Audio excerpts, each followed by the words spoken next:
క్రీస్తు వారి పేరటి ప్రార్థన అడుగుచున్నాం పరలోకపు తండ్రి, ఆమేన్.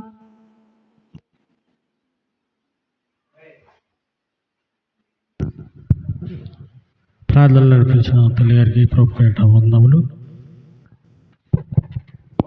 అతి ప్రాముఖ్యమైన సమయానికి వచ్చాం. ఈ సమయంలో మన మనసులను, మన హృదయాలను చెప్పబో వాక్యం వైపు తిప్పుకుందామండి. వాక్యాన్ని విని ఆ వాక్యం ప్రకారంగా మన బ్రతుకులను, మన నడవడిని మార్చుకుందామండి. వాక్యాన్ని అందించవలసిందిగా పాస్టర్ గారిని ఆహ్వానిస్తున్నాను.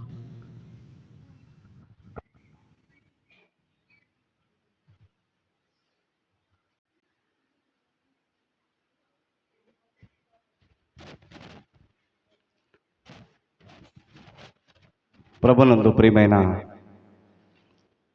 దేవుని వాళ్ళరా, మంచి సమయాన్ని మనకిచ్చిన దేవాతి దేవునికి,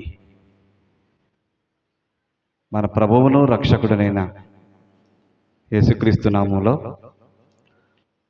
కృతజ్ఞతాస్తుతులు చెల్లిస్తున్నాను. కూడి వచ్చిన మీ అందరికీ కూడా క్రీస్తు పేరట హృదయపూర్వకమైన వందనాలు చెల్లిస్తున్నాను. ప్రియమైన దేవుని పిల్లలారా,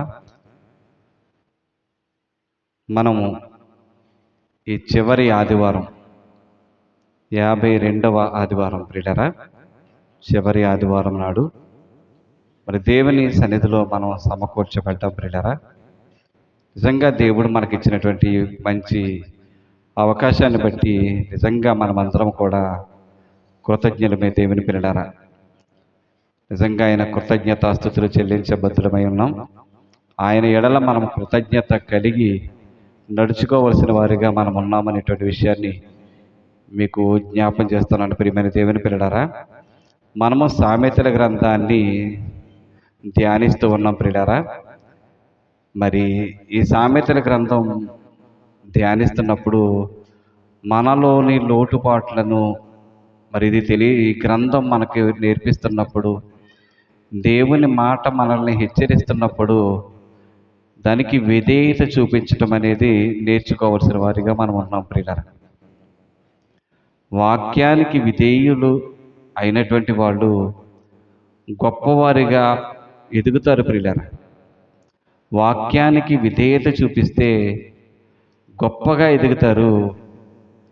దేవుడు వారిని గొప్పగా ఎదిగింపజేస్తాడు, ఉన్నత స్థితిలో వారిని ఉంచుతాడు. ఎవరైతే అవిధేయులవుతారో వారి భక్తిహీనతకు, అవిధేయతకు తగిన ప్రతిఫలం కూడా దేవుడు ఇవ్వబోతున్నాడు ప్రియులారా. ఏమండి, సామెతల గ్రంథాన్ని అభ్యసిస్తున్న మనము ప్రియులారా, మనము చాలా జ్ఞానవంతులు కావాలి, చాలా బుద్ధిమంతులు కావాలి, వివేచన పరులు కావాలి. మనమందరం కూడా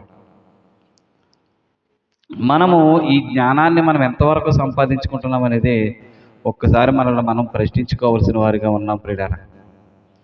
మనం దేవుడు తన యొక్క వాక్యము ద్వారా మనతో మాట్లాడుతున్నప్పుడు దానికి విధేయత చూపించగలుగుతున్నామా, లేకపోతే అవిధేయులుగానే లోకములో బ్రతుకుతున్న వారిలాగా మనం బ్రతుకుతున్నామా అనేది మనం పరిశీలించుకోవాల్సినటువంటి అవసరం అంత ప్రియులారా. ఏదో అందరికిలాగా వచ్చి విని వెళ్ళిపోయే వారిగా మనం ఉండకూడదు ప్రియమైన దేవుని పిల్లలారా. నేను ఎన్నోసార్లు ఈ మాట చెప్తున్నాను. ఏమండి, అతి ప్రాముఖ్యమైన మాట ప్రియమైన దేవుని పిల్లలారా. ఎందుకంటే వాక్యాన్ని వినటం ఎవరైనా వింటారు ప్రియులారా. బోల్డ్ మంది వాక్యాన్ని వినేవాళ్ళు ఉన్నారండి. మీకు అర్థమవుతుందో లేదో. అన్యజనులు కూడా ప్రియులారా చాలామంది ఈ చర్చికి రాకపోయినా కానీ మరి యూట్యూబుల్లో వాక్యాలు పెడుతుంటే వాటిని విన్నటువంటి వాళ్ళు ఉన్నారు ప్రియులారా. విన్నవాళ్ళు ఉన్నారు. ఎందరో వింటున్నారండి దేవుని మాటలండి, ఎందరో వింటున్నారు. వాళ్ళతో పాటు మనము వింటున్నాం.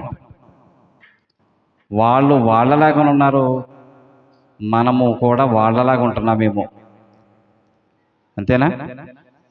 ఒక్కసారి మనల్ని మనం పరిశీలించుకోకపోతే మరి ప్రమాదంలో ఉంటాం ప్రియులారా. మనల్ని మనం చెక్ చేసుకోకపోతే ప్రమాదం. కాబట్టి ప్రియమైన దేవుని ప్రియులారా, దేవుని యొక్క వాక్యం మనకు తెలియజేస్తున్నది ఏంటంటే, నిన్ను నువ్వు చెక్ చేసుకో. సామెతల గ్రంథాన్ని అభ్యసిస్తున్నావు కదా, అభ్యసిస్తున్నప్పుడు నీలో ఎంతవరకు మార్పు వచ్చింది, నాలో ఎంతవరకు మార్పు వచ్చింది, మీకు ఎంతవరకు ఉపయోగపడుతున్నాయో ఈ మాటలు నాకు తెలియదు కానీ ప్రియులారా, నేను కూడా నా జీవితంలో నేను ఎలాగున్నానో నేను కూడా ఎప్పటికప్పుడు పరిశీలించుకుంటున్నాను ప్రియులారా. ఒకవేళ నాలో ఏవైనా పొరపాట్లు ఉంటే దయచేసి నాకు నేర్పించండి అని కూడా నేను అడుగుతాను ప్రియులారా. మీకు ఎంతవరకు ఈ సామెతల గ్రంథం జ్ఞానాన్ని తెచ్చిపెడుతుందో తెలియదు కానీ నేను కూడా బాగా నేర్చుకోవడానికి ఒక అవకాశంగా ఇది ఉంది ప్రియులారా. దేవుని ప్రియులారా, దేవుని యొక్క వాక్యం మనం బాగా నేర్చుకోవాలండి.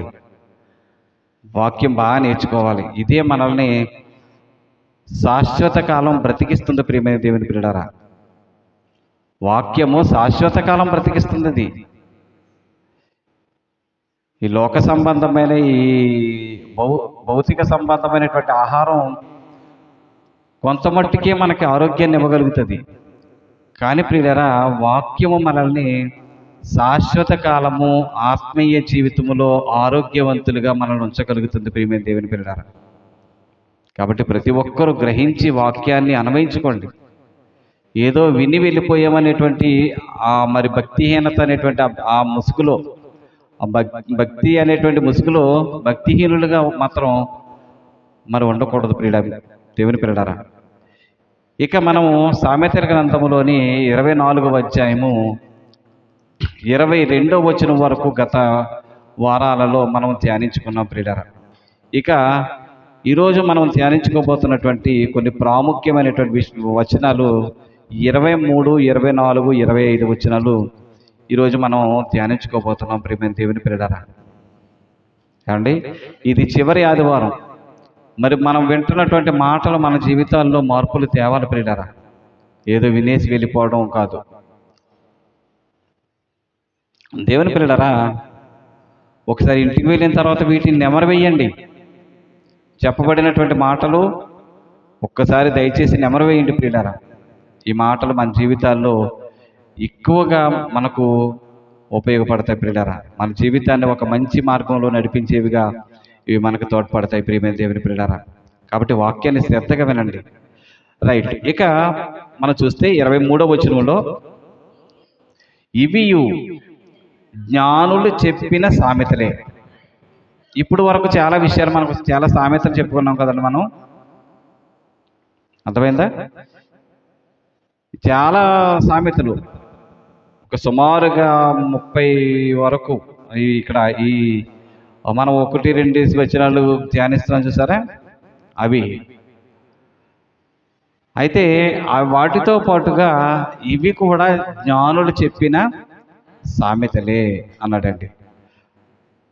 అంటే ఇప్పుడు చెప్పబోతున్నటువంటివి, ఇప్పుడు ఇంకా తర్వాత అధ్యాయాలలో వ్రాయబడుతున్నవి కూడా జ్ఞానులు చెప్పినవే అనే విషయాన్ని తెలియజేస్తున్నాడు ప్రియులారా. అంటే జ్ఞానులు చెబుతున్నారు అంటే మనకెందుకు ఇవి? మనము కూడా జ్ఞానము కలవారై ఉండాలని, అంతేనా? మనకు కూడా జ్ఞానము కలగాలని. ఏమంటే ఒక విషయాన్ని మీకు గుర్తు చేస్తాను. అపోస్తలుడైన పౌలు రాస్తూ ఏమన్నారంటేనండి, నేను దేవుని యొక్క మర్మాలు ఏవైతే ఉన్నాయో ఇవన్నీ కూడా నేను దేవదర్శనం వలన నేను పొంది మీకు సంక్షేపముగా వ్రాశాను. వాటిని మీరు చదివితే మీరు కూడా నాకు కలిగిన జ్ఞానం మీరు కూడా కలిగి ఉంటారు. అపోస్తలుడైన పౌలు రాస్తూ ఇక్కడ జ్ఞానులు చెప్పినటువంటి సామెతలు మనకి ఇస్తున్నాడు. ఎందుకు ఇస్తున్నాడు? జ్ఞానులు చెప్పినటువంటి సామెతలు మనకి ఎందుకు ఇస్తున్నాడు అంటే ప్రియులారా, మనము కూడా జ్ఞానమును పొందడానికి. అర్థమైందా? మనము కూడా జ్ఞానవంతులము అవ్వడానికి ఈ సామెతలు ఇస్తున్నాడు ప్రియమైన దేవుని ప్రియులారా. అవేంటో చూస్తూ ముందుకు కొనసాగుతాం ప్రియులారా. ఏమండి, ఇక్కడ చెప్తున్న మాట, న్యాయము తీర్చుటలో పక్షపాతము చూపుట ధర్మము కాదు అన్నాడండి. ఏమంటున్నాడు అర్థం చేసుకోండి ప్రియులారా, ప్రతి ఒక్కరూ. న్యాయము తీర్చుటలో పక్షపాతము అన్నాడు. ఇది సమాజంలో మనం చూస్తే ప్రియులారా,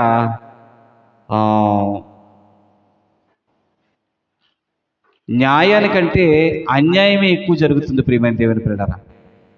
లోకంలో ఇప్పుడు ఏం జరుగుతుంది ఎక్కువ? అన్యాయాన్ని గెలిపిస్తున్న లోకం ఇది. ఆలోచించండి ప్రియులారా. నిర్దోషులకు శిక్షించేటువంటి లోకం ఇది. నిర్దోషులను శిక్షించే లోకం ఇది. తప్పు చేయనటువంటి వారిని శిక్షించేటువంటి లోకం ఇది. అందుకేమంటున్నాడంటే బైబిల్ సామాన్యమైన గ్రంథం కాదు ప్రియులారా. మనిషిని ఒక మనిషిగా, ఒక ఉన్నతమైన వాడిగా నిలబెట్టగలిగినటువంటి సామర్థ్యం గల గ్రంథం ఏదైనా ఉందంటే ద బైబిల్ ప్రియులారా. ఇందులో ఏమాత్రం సందేహం లేదు. న్యాయము తీర్చుటలో పక్షపాతము చూపుడు ధర్మం కాదు అన్నాడండి. న్యాయము తీర్చడంలో పక్షపాతం చూపించొద్దు. ఒకరికొక న్యాయం. ఏమండి? వాళ్ళకి నచ్చిన వాళ్ళకు న్యాయం, వాళ్ళకి నచ్చిన వారికి ఒక న్యాయం. అర్థమైందా? డబ్బులు ఎక్కువ ఇస్తే ఎక్కువ న్యాయం ఒకటి, ఇవ్వకపోతే వేరే న్యాయం. ఇలా ఉన్నదా లోకం?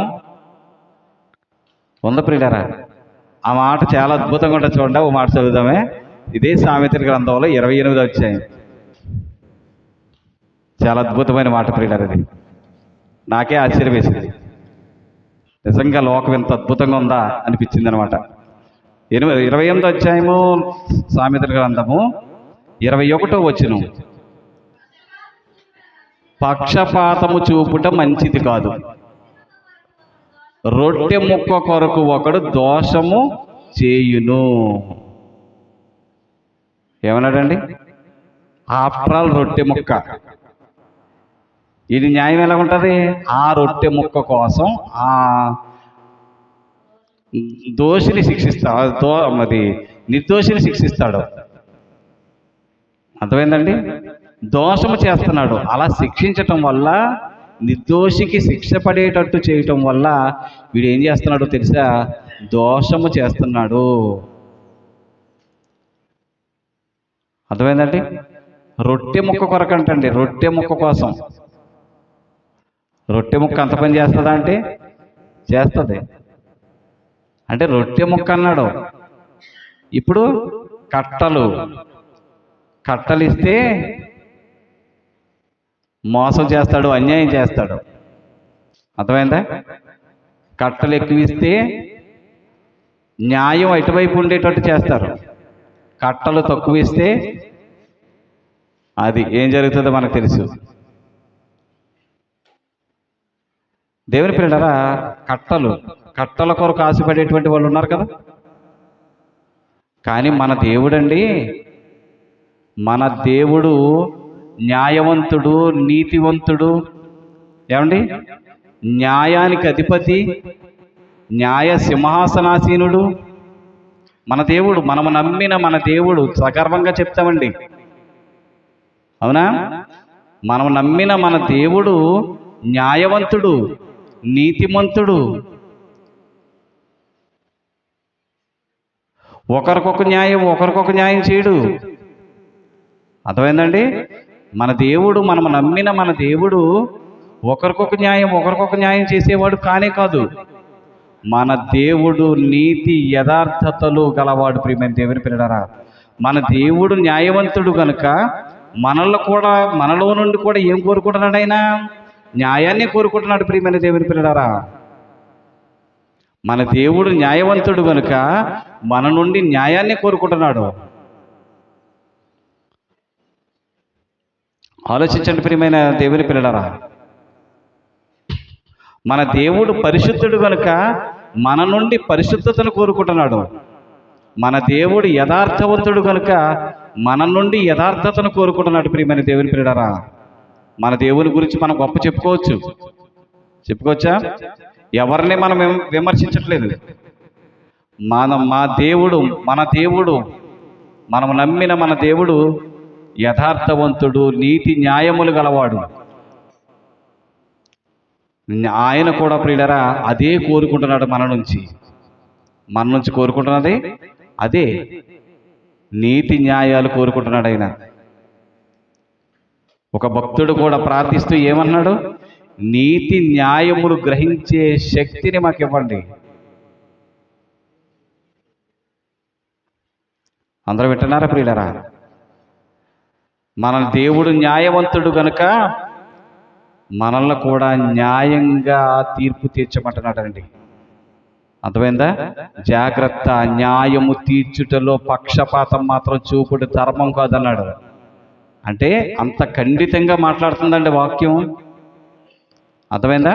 వాక్యం ఏదో సామాన్యంగా మాట్లాడట్లేదు, ఖండితంగా మాట్లాడుతుంది ప్రియమైన దేవుని పిల్లలారా. 24వ వచనం చదువుతాం ఇప్పుడు. నీ యందు దోషము లేదని దుష్టునితో చెప్పి వానిని ప్రజలు శపించుదురు. అంతేనా? జనులు అట్టి వాని యందు అసహ్యపడుదురు అన్నాడు. చూడండి ప్రియులారా, ఏమండి ఎంత అద్భుతమైన మాటలు ప్రియులారా. ఏమండి? నీ యందు దోషము లేదని దుష్టునితో చెప్పు వానిని ప్రజలు శపించుదురు. అంతేనా? శపిస్తారండి ప్రజలు. నీ యందు దోషం లేదురా అని ఎవరితో చెప్పేవాళ్ళు ఉన్నారు ఈరోజు? దుష్టునితో. నీ తప్పేమీ లేదు, నువ్వు చేయవలసిందే చేసేసావు అనేవాళ్ళు ఉన్నారా? ఉంటారు ప్రియమైన దేవుని పిల్లలు. లేకుండా ఏమీ వ్రాయబడదు. అర్థమైందా? మనం కొన్ని చూసి ఉండొచ్చు, చూసి ఉండకపోవచ్చు. అంతేనా? కొన్ని సంఘటనలు మనం చూసి ఉండొచ్చు, చూడకపోయి ఉండొచ్చు. ఏదేమైనా లోకములో జరుగుతున్న విధానం ఇది. అర్థమైందా?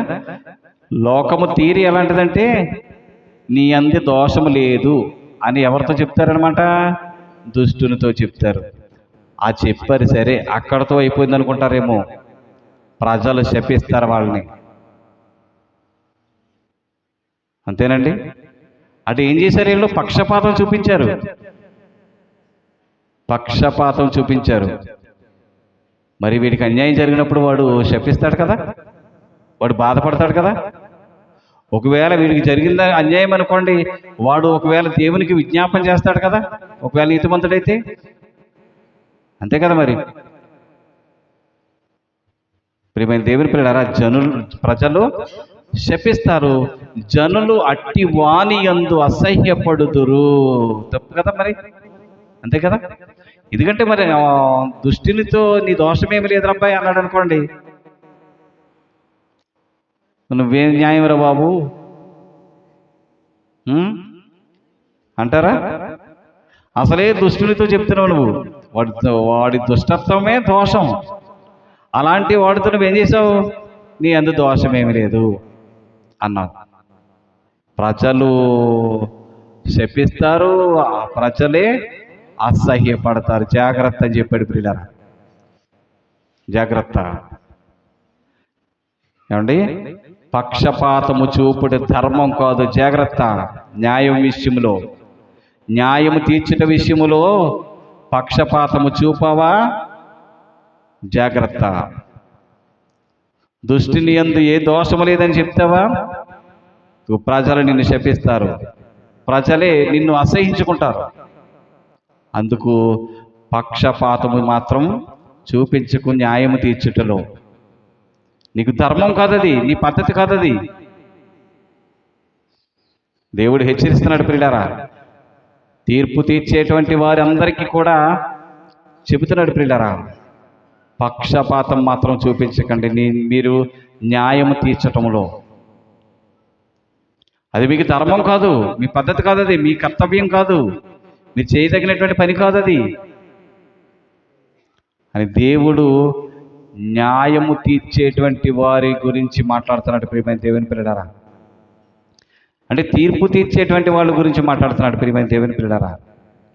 క్రొత్త నిబంధనలో మన ప్రభువు మాట్లాడినటువంటి మాట, మీరు తీర్పు తీర్చకుడి, మీరు తీర్పు తీర్చకుడి, మిమ్మును గూర్చి తీర్పు తీర్చబడదు. చూసారా ఎంత చక్కగా చెప్పాడు పిల్లరా. మీరు తీర్పు తీర్చకండి, అప్పుడు మిమ్మల్ని గూర్చి తీర్పు తీర్చబడదు. మీరు కొలిచే కొలతే, నువ్వు ఎలా తీర్చావో తీర్పు అదే కొలత నీకు జరుగుతుంది, నీకు కలుగుతుంది. మన ప్రభువు చెప్పిన మాట ప్రియమైన దేవుని పిల్లలారా, నువ్వు తీర్చకు తీర్పు అన్నాడు. అన్యాయపు తీర్పులు తీర్చేటువంటి వారు లోకంలో ఉన్నారు పిల్లరా. అసలు నువ్వు తీర్పు జోలికే వెళ్ళొద్దు అన్నాడు మన ప్రభువు. అర్థమైందా? తీర్పు తీర్చేవాడు, పగ తీర్చేవాడు దేవుడు. అర్థమైందండి? దేవుడు పగ తీర్చేవాడు, మనల్ని తీర్చుకోవద్దన్నాడు. అర్థమైందా పిల్లరా? పగ తీర్చుట నా పని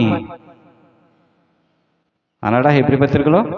పగ తీర్చుట నా పని, నేనే ప్రతిఫలం ఇస్తానన్నాడు.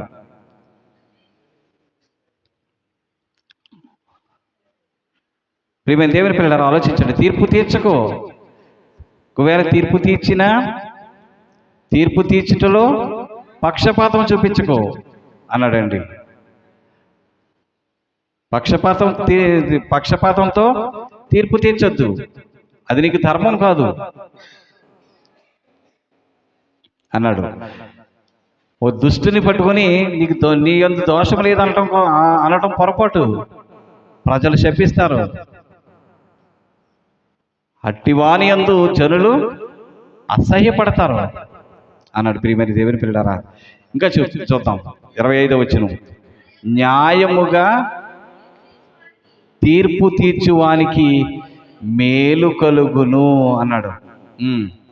క్షేమకరమైన దీవెన అట్టి వారి మీదికి వచ్చును.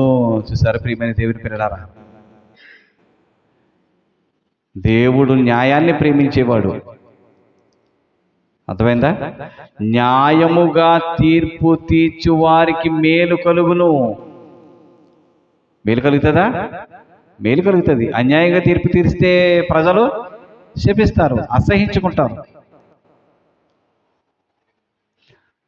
ఇక్కడ ఏమని చెప్తున్నాడంటే ప్రియులారా, న్యాయముగా తీర్పు తీర్చేటువంటి వారికి మేలు కలుగుతుంది, మేలు కలుగుతుంది. క్షేమకరమైన దీవెనలు. చూసారు ప్రియమైన దేవుని పిల్లలారా, న్యాయంగా తీర్పు తీరిస్తే నీకు దీవెనలు ఇస్తానంటున్నాడు దేవుడు. అర్థమైందా? క్షేమకరమైన దీవెన అట్టి వారి మీదకి వచ్చును. ఎలాంటి వారి మీదకి వస్తుంది? న్యాయముగా తీర్పు తీరిస్తే అలాంటి వారికి మేలు కలుగుతుంది, క్షేమకరమైన దీవెన వస్తుందంటండి వాళ్ళ మీదకి. అదే పక్షపాతము చూపిస్తే ప్రజలు శపిస్తారు, అసహ్యపడతారు. అదవుతుందా దేవుని పిల్లలారా? సామెతల గ్రంథంలో 17వ అధ్యాయము 15వ వచనం. సామెతల గ్రంథము, ఇదే గ్రంథం 17వ అధ్యాయము 15వ వచనం.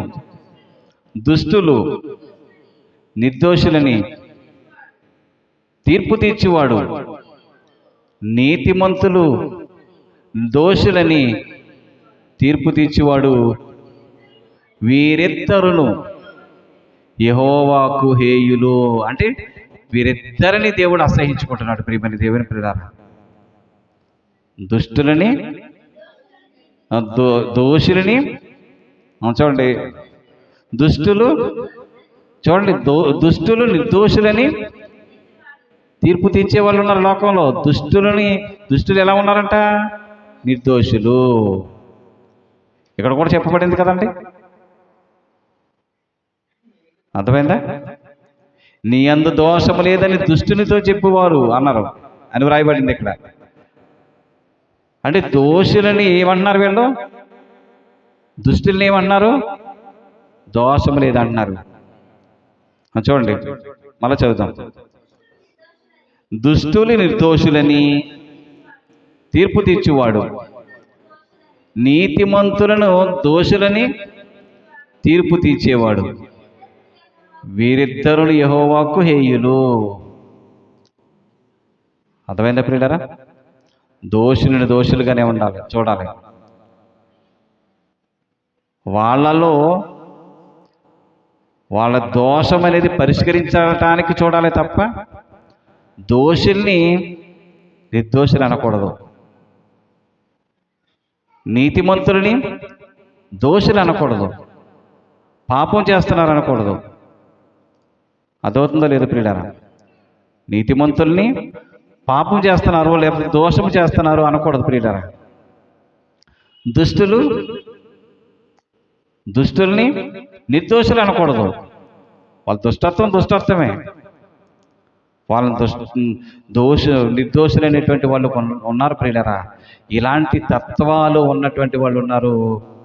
అన్యాయపు తీర్పులు తీర్చేటువంటి వాళ్ళు ఉన్నారు. ఇదే లక్ష్యంతో ఉన్నారు ప్రియులారా. ఒక రొట్టె ముక్క కొరకు ఆశపడి న్యాయాన్ని అన్యాయంగా తీర్పు తీర్చేటువంటి వాళ్ళు ఉన్నారు ప్రియమైన దేవుని ప్రియులారా. అర్థమైందా? అలాంటి వారందరికీ ఏమని దేవుడు తెలియజేస్తున్నాడంటే, పక్షపాతము చూపుట ధర్మం కాదు. అలాంటి వారందరికీ దేవుడు ఏం చెప్తున్నాడు? పక్షపాతం చూపించడం ధర్మం కాదయ్యా మీకు. 18వ అధ్యాయము సామెతల గ్రంథం 18వ అధ్యాయం 5వ వచనం. తీర్పు తీర్చుటలో భక్తిహీనుల ఎడల, ఏదో ఏమన్నాడు? తీర్పు ఇక్కడ కూడా అదే చెప్తున్నాడు. ప్రియమైన దేవుని పిల్లలారా, తీర్పు తీర్చుటలో భక్తిహీనుల ఎడల పక్షపాతం చూపుటయు, నీతిమంతులకు న్యాయము తప్పించుటయు క్రమము కాదు. అక్కడ ధర్మం కాదు అన్నాడు. అర్థమైందండి? న్యాయం అనేది ఏదైనా ఒకటే. తీర్పు తీర్చుటలో భక్తిహీనుల ఎడల పక్షపాతము చూపటం. భక్తి లేని వారు కదా, వాళ్ళకి అన్యాయం జరిగినా పర్లేదు అనుకునేటువంటి వాళ్ళు ఉంటారండి. అంతేనా? ఏది ఏమైనా దేవుని యొక్క ఉద్దేశం ఏంటంటే న్యాయమే జరగాలి. న్యాయంగానే జడ్జిమెంట్ అనేది, తీర్పు అనేది జరగాలి. ఏ రకంగానైనా సరే దేవుడు న్యాయమే జరగాలని చూస్తున్నాడు ప్రియమైన దేవుని ప్రియులారా. అదవుతుంది అందరికీ. తీర్పు తీర్చుటలో భక్తిహీనుల ఎడల మరి పక్షపాతము చూపుటయు, నీతిమంతులకు న్యాయము తప్పించుటయు క్రమము కాదు. నీతిమంతులకు న్యాయము తప్పించటం క్రమం కాదు అన్నాడండి. ఆలోచించిన ప్రియమైన దేవుని పిల్లలారా, న్యాయం విషయంలో, తీర్పు తీర్చటం విషయంలో భక్తిహీనుల ఎడల కూడా పక్షపాతం చూపించొద్దు అన్నాడండి. ఇదే ఎవరికైనా, ఎవరి విషయంలోనైనా సరే పక్షపాతం అనేది పక్షపాతమే. ఏమండి? ఎవరి విషయంలోనైనా సరే న్యాయమే జరగాలి తప్ప అన్యాయం అనేది జరగకూడదు ప్రియమైన దేవుని పిల్లలారా. తెస్సలోనిక పత్రికలో ఓ మాట రాస్తూ 1:7 వచనంలో మనం చూస్తే, 2వ తెస్సలోనిక కదా, ప్రభువు ఈ లోకానికి వచ్చేటప్పుడు తీర్పు తీర్చబోతున్నాడండి.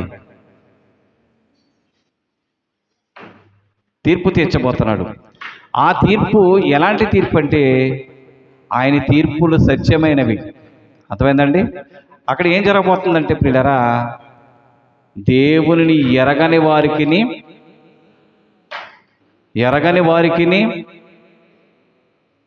ఆయన సువార్తకు లోబడని వారికిని ప్రతిదండన చేయునప్పుడు.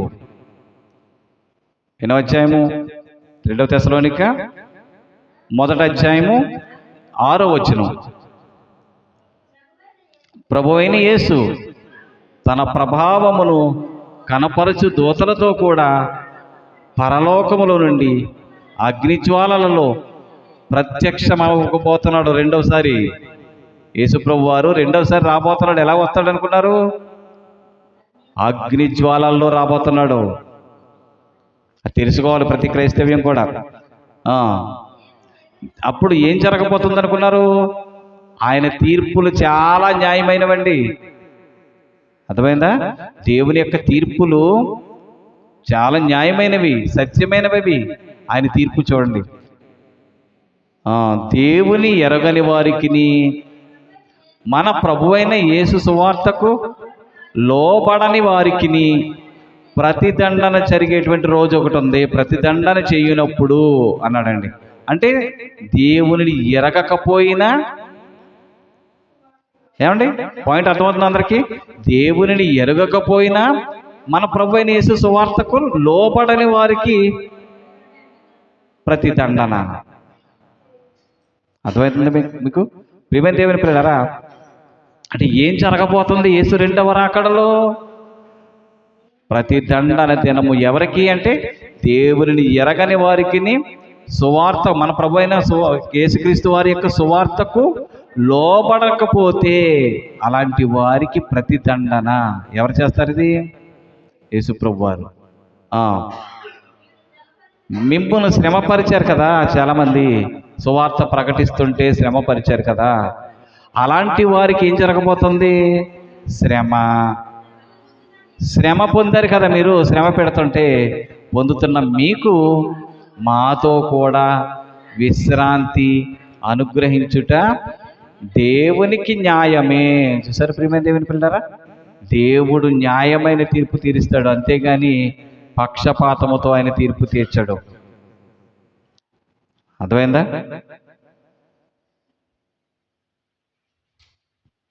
ఆలోచించండి ప్రియమైన దేవుని పిల్లరా. మన దేవుడు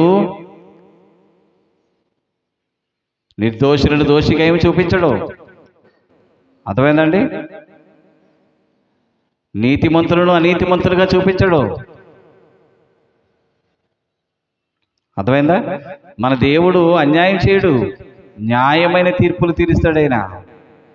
దోషికి శిక్ష, నీతి లేనటువంటి వారికి కూడా శిక్ష. ఆయన తీర్పులు న్యాయమైనవి అన్నాడు. చూసారు ప్రియమైన దేవుని పిల్లరా? దేవునికి న్యాయమే అన్నాడు. మన దేవుడు న్యాయవంతుడు కనుక మనల్ని కూడా న్యాయంగానే ఉండమంటున్నాడండి. న్యాయమైనటువంటి తీర్పులే తీర్చమంటున్నాడు. న్యాయమైన తీర్పు తీర్చటం, న్యాయమైన తీర్పు తీర్చమంటున్నాడు. అన్యాయపు తీర్పులు తీర్చకండి అని దేవుడు మనకి హెచ్చరిస్తున్నాడు. ప్రియమైన దేవుని పిల్ల, అది మీకు ధర్మం కాదు. అర్థమైందా? ఏం ధర్మం కాదు? న్యాయము తీర్చటంలో పక్షపాతం చూపటం ధర్మం కాదు. అది మీకు క్రమం కాదు, క్రమం కాదు అంటున్నాడు ప్రియమైన దేవుని పిల్లలారా. క్రమం కాదు. లోకం తీరి మనం చూస్తే ప్రియులారా, అన్యాయముతో నిండిపోయింది ప్రియులారా. అర్థమైందా? నీతిమంతులకు శిక్ష పడేటువంటి పరిస్థితులు ఉన్నాయి. లోకం విధానం అది. ప్రియమైన దేవుని పిల్లలారా, దేవుడు కోరుకుంటున్నది ఏంటి? పక్షపాతముతో తీర్పు తీర్చడం ధర్మం కాదన్నాడు. జాగ్రత్త అని హెచ్చరిస్తున్నాడు దేవుడు. 31వ అధ్యాయం సామెతల గ్రంథం 31వ అధ్యాయం. ముగిస్తాను ప్రియమైన దేవుని పిల్లలారా. సామెతల గ్రంథం 31వ అధ్యాయము 8వ వచనం. ఇక్కడ ఏమని చెప్తున్నాడు చూడండి. మోగవారికిని దిక్కులేని వారికి అందరికీ న్యాయమును జరుగునట్లు నీ నోరు తెరువుము. చూసారు ప్రియులారా? అర్థం చేసుకుందాం ప్రియులారా. మోగవారికిని దిక్కులేని వారికి అందరికీ న్యాయము జరుగునట్లు నీ నోరు తెరువుము. అంటే నీ నోరు ఓపెన్ చేసావంటే న్యాయమే జరగాలి తప్ప అన్యాయం జరగకూడదు. న్యాయం తీర్చటంలో పక్షపాతము చూపించకూడదు. మగవారికి మాటలు రానటువంటి వాళ్ళు ఉంటారు చూసారా, అన్నీ తెలిసండి వాళ్ళకి, కానీ మాటలో భావ వ్యక్తీకరణ మాత్రం చేయలేరు. అర్థమైందా మీకు? మగవారంటే ఎవరు? మాటలు రావంతే, భావ వ్యక్తీకరణ భాషతో మన భాషతో భావ వ్యక్తీకరణ వాళ్ళు చేయలేరు, కానీ సైగలతో మనకు చెప్పగలరు కొన్ని విషయాలు. అలాంటి వారికి అన్యాయం చేయకు. ఇంకా దిక్కులేని వారికి, అందరికీ దిక్కులేని వారికి. అర్థమైందా ప్రియులారా? దిక్కులేని వారికి అంటే మిగిలిన వాళ్ళకి అన్యాయం చేయొచ్చా? అసలు దేవుడు ఎవ్వరికి కూడా అన్యాయం జరగకూడదు అనేది దేవుని యొక్క ఆలోచన. ప్రియమైన దేవుని పిల్లలు, వీరి విషయంలో చాలా మెయిన్గా చెప్తున్నాడు. సీరియస్ యాక్షన్ ఉంటుంది. అర్థమైందా? మగవారికి, దిక్కులేని వారికి అందరికీ న్యాయము జరుగునట్లు నీ నోరు తెరువుము. న్యాయం చేయి వాళ్ళకి. అర్థమైందా? నీ నోరు తెరిచి న్యాయముగా తీర్పు తీర్చుము. న్యాయంగా తీర్పు తీర్చు, పక్షపాతం చూపించకు. దీనులకును శ్రమపడు వారికి దరిద్రులకును న్యాయము జరిగింపుము. చూసారా ప్రియమైన దేవుని పిల్లారా, నీ నోరు తెరిచి న్యాయముగా తీర్పు తీర్చుము. న్యాయముగా తీర్పు తీర్చు. దీనులకు శ్రమపడేవారు ఉన్నారు. ఇప్పుడు ప్రభువు కొరకు శ్రమపడేవారు ఉన్నారా?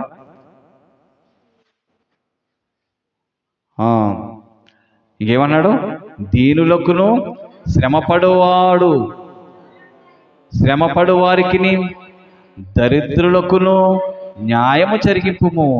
వీళ్ళందరికీ న్యాయం జరగాలి. అంటే లోకములో ఉన్న వారందరికీ కూడా న్యాయం జరగాలి. నోరు తెరిచి న్యాయముగా తీర్పు తీర్చు అంటున్నాడు. చూసారు ప్రియమైన దేవుని పిల్లరా, న్యాయముగా తీర్పు తీర్చాలి. అందుకే సొలొమోను గారు ఆ జ్ఞానము నాకు ఇవ్వండి తండ్రి అని అడిగాడండి. ఈ ప్రజలందరినీ నేను పరిపాలించాలి. అవునా?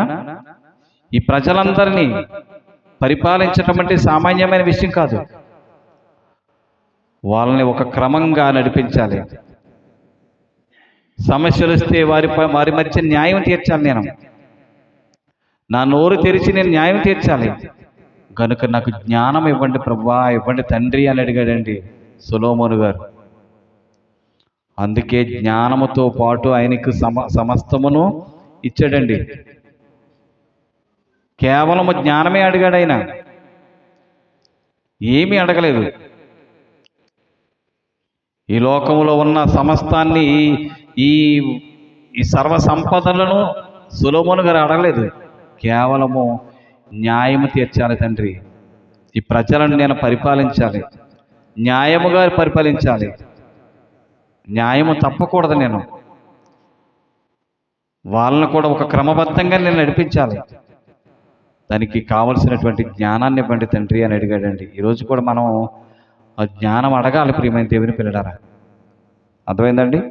జ్ఞానం మనం అడగాలి. దేవాది దేవుణ్ణి మనం జ్ఞానం అడగాలి. అందుకే యాకోబు రాసిన పత్రికలో రాయబడిన మాట 1:5 ఎవరికైనా జ్ఞానము కొదువుగా ఉన్న ఎడల వాడు దేవుని అడగవాలి. నువ్వు జ్ఞానం ఎవరిస్తారు అంటే దేవుడే ఇవ్వాలి. మనుషులలో ఎవరు ఇవ్వలేరు ప్రియమైన దేవుని పిల్లలారా. మనుషులలో ఎవ్వరు ఇవ్వలేనిది ఏంటంటే జ్ఞానం. జ్ఞానము దేవుడే ఇవ్వగలడు.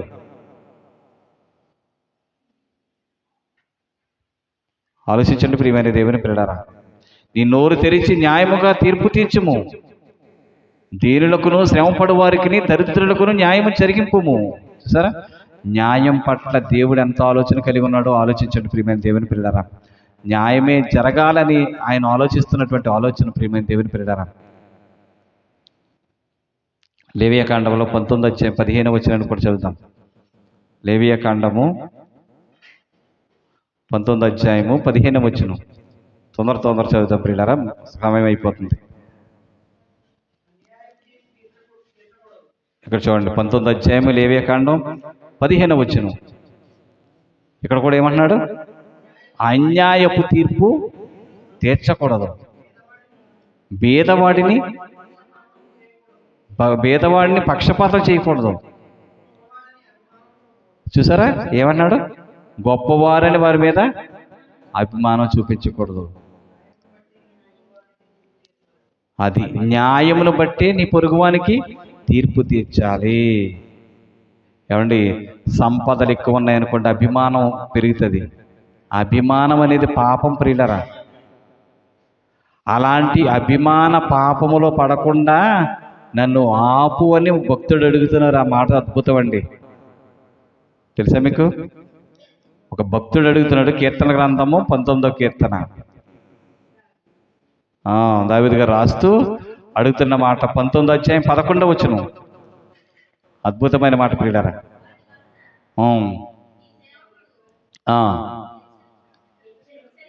హెచ్చరిక నందును గైకొనుట వలన గొప్ప లాభం కలుగును. ఎన్నో వచనం? దురభిమాన పాపములో పడకుండా 13వ వచనం. ఇక్కడ చూడండి ప్రియులారా, దురభిమాన పాపములో పడకుండా నీ సేవకుని ఆపుము. అంటే విపరీతమైనటువంటి అభిమానం. అంతేనండి. అభిమానం అంటే ఉన్నవాడనేసి మనం ఏం చేస్తుంటాం? అభిమానం ఎక్కువ చూపించేస్తుంటాం. అలాంటి విపరీతమైనటువంటి అభిమానం నాకు ఉండకూడదు తండ్రి. దురభిమాన పాపములో పడకుండా నీ సేవకుని ఆపు. ఏమనంతే కదా, సేవకుడికి సేవకుడు ఎలా ఉండాలి? సేవకుడు ఎలా ఉండాలండి? దురభిమానం చూపించకూడదు ఎవరి మీద కూడా. అంటే సమాజంలో ఎలా ఉందంటే పరిస్థితి, ఎక్కువగా కానుకలు ఇచ్చారనుకోండి వారి మీద ఎక్కువ అభిమానం, ఇవ్వట్లేదు అనుకోండి వారి మీద తక్కువ అభిమానం. అలాంటి మరి అభిమానం ఉండకూడదు. సమాన దృష్టితో ఉండాలి ప్రియమైన దేవుని పిల్లలారా. సమాన దృష్టి ఉండాలి. అందరూ కూడా సమానులే. అర్థమైందా? అందరినీ కూడా సమానంగా చూడాలి ఏ సేవకుడైనా. దురభిమానం అనేది మంచిది కాదు. దురభిమాన పాపం అన్నాడు. దురభిమానం అనేది పాపమే. అలాంటి పాపములో పడకుండా నీ సేవకుని ఆపుము అన్నాడు. ఈ లేవియకాండం 19వ అధ్యాయం 15వ వచనంలో ఏమంటున్నాడు? అన్యాయపు తీర్పు తీర్చకండి అన్నాడు. తీర్చకూడదు. భేదవాడిని, ఇదిగో భేదవాడు కదా అనేసి వీళ్ళని పక్షపాతం చేయకూడదు. గొప్పవాడు కదా అనేసి అభిమానం చూపించకూడదు. ఏమండి, మీ మీద గౌరవంతో చేస్తానండి, మీ మీద గౌరవంతో అభిమానంతో. ప్రియమైన దేవుని పిల్లలారా, అలాగా విపరీతమైనటువంటి అభిమానం చూపించకూడదంటండి. గొప్పవారని అభిమానం చూపకూడదు. న్యాయమును బట్టి, అది చూసారు ప్రియమైన దేవుని పిల్లలారా, నీ పొరుగువానికి న్యాయమును బట్టి తీర్పు తీర్చాలి తప్ప అభిమానం బట్టి కాదు. అంతేనా? అభిమానం బట్టి కాదు తీర్పు తీర్చేది. గొప్పవారని, ధనవంతులని ఒక తీర్పు, పేదవాడనేటువంటి భావనతో ఒక రకమైనటువంటి తీర్పు తీర్చామనుకోండి, అది ధర్మం కాదని హెచ్చరిస్తున్నాడు దేవుడు. అర్థమవుతుందా? 72వ కీర్తనలో కూడా చదివేద్దాం చూడండి చివరిగా. 72వ కీర్తన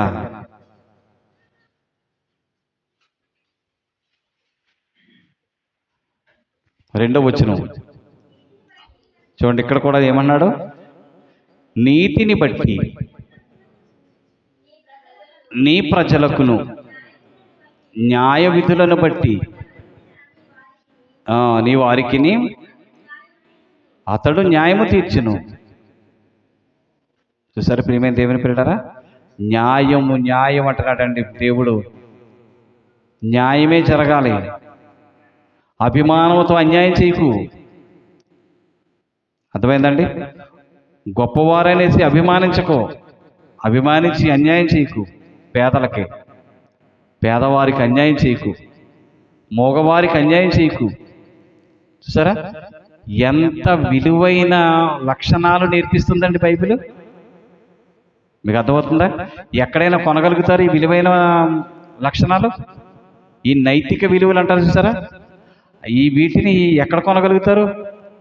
నిజంగా ప్రియులారా, బైబిల్లోనే ఇవి వ్రాయబడ్డాయి ప్రియులారా, బైబిల్లోనే వ్రాయబడ్డాయి. బైబిల్ నుండే మనం సంపాదించుకోగలుగుతాం తప్ప మరే పుస్తకం నుంచి మనం విలువలని సంపాదించుకోలేం. ప్రియమైన దేవుని ప్రియులారా, ఇది ఖచ్చితమండి, ఇది ఖచ్చితం.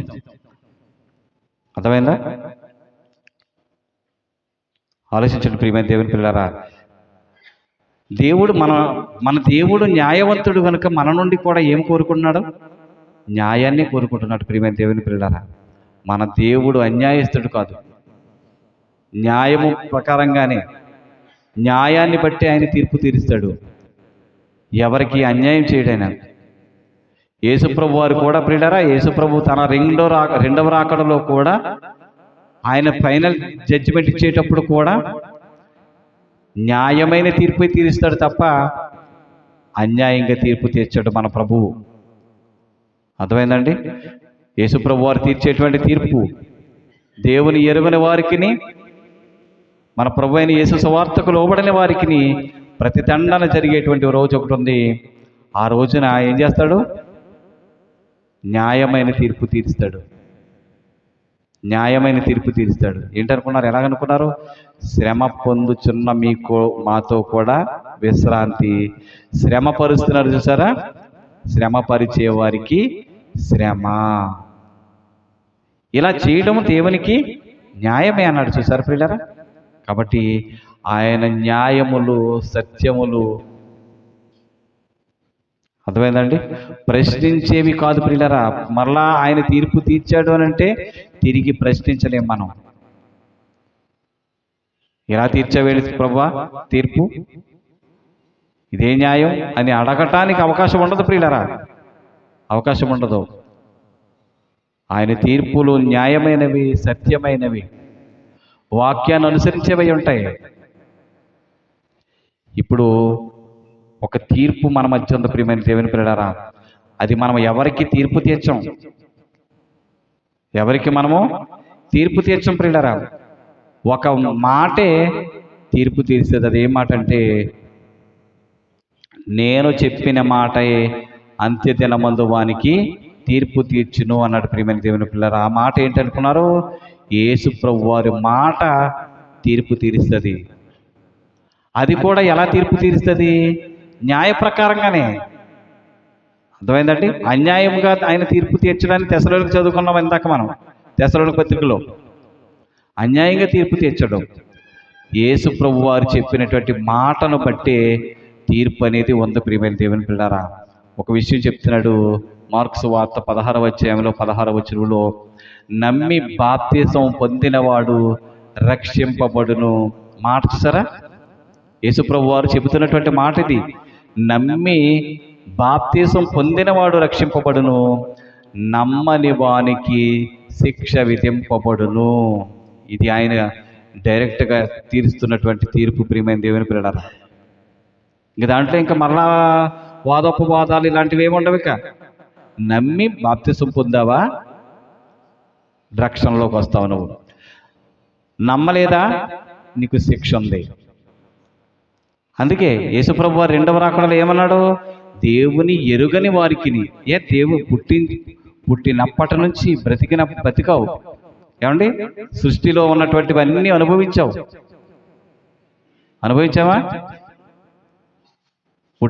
పుట్టాము, సృష్టిలో ఉన్నవి అనుభవించాం, దేవుడు తెలియని దుస్థితిలో ఉన్నామా? అందుకేనండి దేవుని ఎరగని వారికి కూడా ప్రతిదండన జరగబోతుంది యేసు రెండవ రాకడలో. ఏమండి, పుట్టినది మొదలుకొని దేవుని తెలుసుకోకుండా బ్రతికవా? ఎంత పొరపాటది. దేవుడు ఎవరు అనేటువంటి విషయాన్ని కూడా కనీసం గుర్తించలేకపోయావా? ఇంతకాలం బ్రతికి ఇన్ని తిని, అంతేనా? ఎన్ని పదార్థాలు తిన్నావు కదా, ఎన్ని రకాల రుచులు దేవుడు పెట్టాడు ఈ సృష్టిలో. అర్థమైందా? నీ ఆకలి తీర్చడానికి ఆహారం, దాహం తీర్చడానికి నీకు ఎంతో వాటర్ని పెట్టాడే, నీ పంటలు పండాలని సూర్యరశ్మిని ఇచ్చాడే. ఏమండి, నీ భూమి పండుతుంది, చక్కగా భోంచేస్తున్నావు, చక్కగా ఆనందిస్తున్నావు, ఆస్వాదిస్తున్నావు. దేవుని ఎరగకుండా ఉన్నావా అని దేవుడు ఆ రోజున తీర్పు తీర్చబోతున్నాడు. అంటే దేవుని ఎరగని వారికి, సువార్తకు, ప్రభు అయిన యేసుక్రీస్తు సువార్తకు లోబడని వారికి ప్రతిదండన జరగబోతుంది. అది దేవునికి న్యాయమే. ఆయన న్యాయమైనటువంటి తీర్పు తీరుస్తాడు. ఆయన అదవుతుందా ప్రియులారా? దేవుడు న్యాయమైన తీర్పు తీరుస్తాడు, అన్యాయంగా తీర్పు తీర్చడైనా. దేవుడిని తెలుసుకోకపోయినా ప్రతిదండన ఉందా? ఉంది. ప్రభు అయిన యేసు సువార్తకు లోపడకపోయినా ప్రతిదండన ఉందా? ఉంది. ఏమండి, 2000 సంవత్సరాల క్రితం ఈ లోకానికి ప్రభువుని పంపిస్తే ఆయన చేసిన కార్యాలు ఎన్ని ఉన్నాయి? బైబిల్లో చదవలేకపోయావా నువ్వు జీవితకాలంలో? బైబిల్ని ఒక మత గ్రంథంగా చూసావా? అంతే కదా, లోకం ఎలా ఉంది? బైబిల్ని ఒక మత గ్రంథంగా చూసావా? అయితేని అందులో ఆయన చేసిన కార్యాలు నీకు కనబడలేదా? ఆయన చెప్పినటువంటి మాట నీకు విధేయత చూపించాలని అనిపించలేదా? అంతే కదండి, ఆయన చెప్పిన మాటకు విధేయత చూపించాలనేటువంటి మనసు నీకు రాలేదా? ఆయన సిలువలో పడినటువంటి ఆ త్యాగం, ఏమండి, ఆ త్యాగం, సిలువలో చేసినటువంటి ఆ త్యాగం నీ బ్రతుకులో ఒక్క క్షణమైనా నీకు అర్థం కాలేదా? అని ప్రతిదండన చేస్తాడండి దేవుడు యేసుప్రభు వారి లోకానికి వచ్చినప్పుడు. ప్రపంచమంతా కూడా ఏకగ్రీవంగా శకపురుషుడిగా గుర్తించారు కదా ప్రభువుని. అప్పుడైనా అర్థం కాలేదా నీకు? అంతే కదండి, మీ అందరికి అర్థమవుతుందా? ప్రపంచమే శకపురుషుడుగా యేసుప్రభు వారిని గుర్తించింది కదా. ఆ యేసుప్రభు వారిని వెంబడించాలన్న జ్ఞానం ఏ క్షణము కలగలేదా నీకు? అదే ప్రతిదండన చేయబోతున్నాడు ప్రియమైన దేవుని పిల్లలారా యేసు రెండవ రాకడలో. ఆ మాటల భావం అర్థమవుతుందా? దేవుని ఎరగని వారికి, ప్రభు అయిన యేసు సువార్తకు లోబడని వారికి ప్రతిదండన చేయనప్పుడు మిమ్మును శ్రమపరచు వారికి శ్రమ పొందుచున్న మీకు మాతో కూడా విశ్రాంతి అనుగ్రహించుట దేవునికి న్యాయమే. చెప్పండి, మనం కూడా ఆలోచిద్దాం ఒకసారి. దేవునికి న్యాయమేనంటారా? దేవుని ఎరగకపోతే ఆయన శిక్షించడం న్యాయమేనా? న్యాయమే. ఎంత చక్కగా నేను పోషిస్తున్నాడే, రకరకాల పదార్థాల చేత ఈ సృష్టిలో పెట్టాడు కదా. రకరకాల పదార్థాలు పెట్టాడు కదా ఈ సృష్టిలో. అన్నీ అనుభవిస్తున్నావు కదా. దేవుడిని తెలుసుకోలేకపోయావా? నీకు ఇంత జ్ఞానం ఉంది కదా, దేవుడిని తెలుసుకోలేకపోయావా? నీకు శిక్ష ఉంది, రైట్ రా అంటాడనమాట. ఇదిగో యేసుప్రభు వారిని నీ కోసం పంపించాడు, నీ విమోచన కొరకు ఆయన తన ప్రాణాన్ని క్రయధనంగా అర్పించాడు కదా. ఆ మాటలు రాయబడ్డాయి కదా ఒక గ్రంథంలో. నీకు తెలియలేదా? ఆయన శిక్ష చేయటానికి ప్రియులారా ఆధారాలు ఉన్నాయండి. ఆధారాలు ఉన్నాయా? ఉన్నాయి ప్రియమైన దేవుని ప్రియులారా. ఇది అన్యాయం అనడానికి ఎక్కడ అవకాశం ఉంది? ప్రభువా నువ్వు నరకానికి పంపించడం అన్యాయం ఇది అనడానికి ఎక్కడ అవకాశం ఉందండి? అవకాశం లేదు ప్రియమైన దేవుని పిల్లలారా. గ్రంథం ఇచ్చాడు నీకు. ఈ గ్రంథం చదివి నేర్చుకో, అభ్యసించు అని దేవుడు చెప్పాడు ప్రియమైన దేవుని పిల్లలారా. ఓకేనండి, ఇక్కడ ఆపుతున్నాను. చివరికి ఈ మాటలు చదివేసి ఆపేద్దామండి. 23వ వచనం, 24, 25వ వచనం, సామెతల గ్రంథం 24 అధ్యాయం చూడండి. ఇవి జ్ఞానులు చెప్పిన సామెతలే. న్యాయము తీర్చుటలో పక్షపాతము చూపుడు ధర్మం కాదు. నీ యందు దోషము లేదని దుష్టునితో చెప్పువానిని ప్రజలు శపించుదురు. జనులు అట్టి వాని యందు అసహ్యపడుదురు.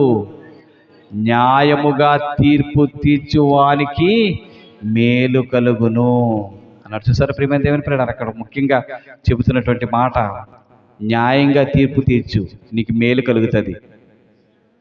మేలు కలుగుతుంది. మేలేనా? మేలు కలుగుతుంది. క్షేమకరమైన దీవెన వస్తుంది నీకు అని దేవుడు తెలియజేస్తున్నాడు. అట్టి మేలు పొందాలంటే ప్రియమైన దేవుని పిల్లలారా, అట్టి దీవెన పొందాలి అని అంటే న్యాయమైన తీర్పు తీర్చాలి. మంచిదండి. ఇంతవరకు ఓపికతో విన్న మీ అందరికీ క్రీస్తు పేరట హృదయపూర్వకమైన వందనాలు తెలియజేస్తూ ఈ మాటలు మనందరి వినికిల్లో దేవుడు ఫలింపచేయునుగాక. ఆమేన్.